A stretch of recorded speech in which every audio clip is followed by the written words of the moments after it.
You ever notice how there's always a bottle of hot sauce on the table at the cookout? Next to the fried fish, beside the greens, sometimes even slipped into purses like it's sacred? For a lot of folks, that little bottle isn't just a condiment, it's history. It's a memory in a bottle.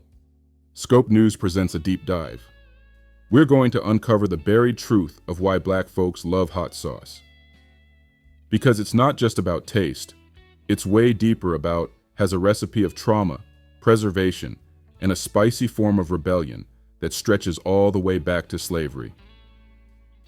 Let's rewind to the history of enslaved Africans who were forced to eat scraps, unseasoned, tough, and oftentimes spoiled.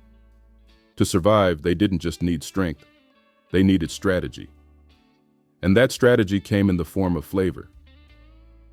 Enslaved cooks began using peppers from West Africa and the Americas, cayenne, bird's eye, and habanero, anything to make the food tolerable. Peppers were cheap, easy to grow, and when mashed, pickled, or fermented, they kept long past their season. That heat?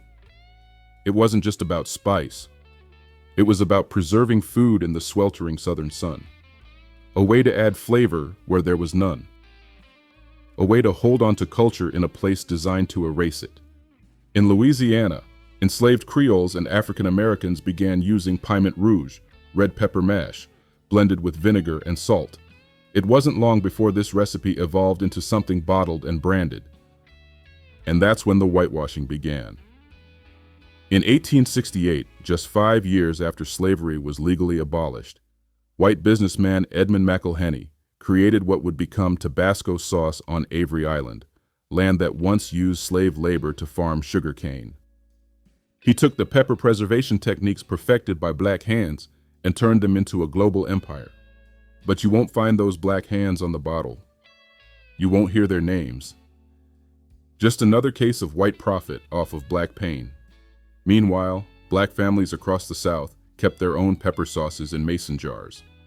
Sometimes boiled, sometimes pickled, always made at home. Grandma would crush the peppers herself, pour the vinegar in, and let it sit on the windowsill like medicine. And for many, it was medicine. Capsaicin, the compound that gives hot sauce its kick, has anti-inflammatory properties and was often used to treat colds, sore muscles, and poor digestion. And more than that, it was a comfort, a taste of something familiar in a country that was anything but. Fast forward to the 20th century, and hot sauce had become part of the cultural DNA. From Mississippi juke joints to Harlem diners, that bottle was never far. And yet even here, we see exploitation. Crystal hot sauce, Louisiana hot sauce, Red Rooster, Texas Pete, all built off the backs of Southern Black flavor, but rarely owned by Black people. In fact, Texas Pete isn't even from Texas. It was created in North Carolina in 1929 by a white family who slapped a cowboy on the label to sell the Southern fantasy. The real cooks, still working in the kitchens, still uncredited. Then there's Beyoncé. In 2016, she made waves when she sang, "I got hot sauce in my bag swag." It wasn't a joke, it was a declaration. A nod to the grandmothers, the matriarchs, the flavor makers. It told the world, this isn't just sauce, it's culture. And it's coming with me. But here's where things get deeper. Why do so many Black people crave heat? Scientists say it's neurological. Spicy food activates pain receptors, triggering endorphins. For people who've endured centuries of pain, discrimination, and systemic harm, those endorphins can be addictive. That fiery kick is more than flavor. It's a jolt, a reminder that you're alive, that you can still feel something. There's also a deeper ancestral connection.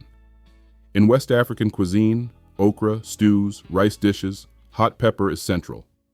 From Ghana's shito to Nigeria's ata dindin, heat is heritage. When enslaved Africans were ripped from their homelands, they brought those seeds with them, hidden in hair, tucked in cloth. And once they were here, they planted them, tended them, passed them down. So every drop of hot sauce is a seed from across the ocean, a whisper of a language we were never supposed to speak again. Even in the prison system, hot sauce tells a story. With bland, barely edible food, incarcerated Black men often rely on packets of hot sauce to make meals tolerable. It becomes currency, survival, a reminder of the outside, of Mama's kitchen, of freedom. Yet despite this deep cultural lineage, hot sauce remains one of the most overlooked Black legacies. And most of the major brands? Still not Black-owned, but slowly, that's changing. Companies like Shaquanda's hot pepper sauce, Trini pepper sauce, and Slap Yo Mama have reclaimed the space, infusing it with pride, storytelling, and heritage. Still, it's a fraction of the market, and the truth is, most people don't even know who gave hot sauce its soul. So the next time you see someone shake that bottle onto greens or fish or cornbread, don't laugh, don't stereotype. Know what you're seeing. That's resilience. That's survival. That's ancestral flavor. That's Black history on a plate. Scope News tells the truth. Here are the facts. The pepper sauce tradition was brought to the Americas by enslaved West Africans who used heat to preserve food and bring flavor to otherwise inedible meals. McElhenny's Tabasco was modeled after these traditions, but like many industries in America, it made white wealth off of Black labor. Beyoncé's lyric in Formation was a nod to a culture that goes back generations. Studies show that spicy food triggers endorphins, often used as a physical and emotional escape in cultures experiencing long-term stress. West African dishes like shito and eta dindin remain foundational.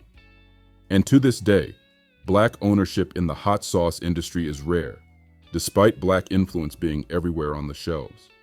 Legal disclaimer. This content is intended for educational, informational, and entertainment purposes. It aims to highlight overlooked historical truths and cultural contributions rooted in the African American experience. Viewer discretion is advised, especially when confronting the legacy of slavery, systemic racism, and cultural appropriation. All efforts have been made to reflect the history accurately, while acknowledging limitations due to available records or image licensing. Scope News will continue to honor and uplift the voices that history tried to silence.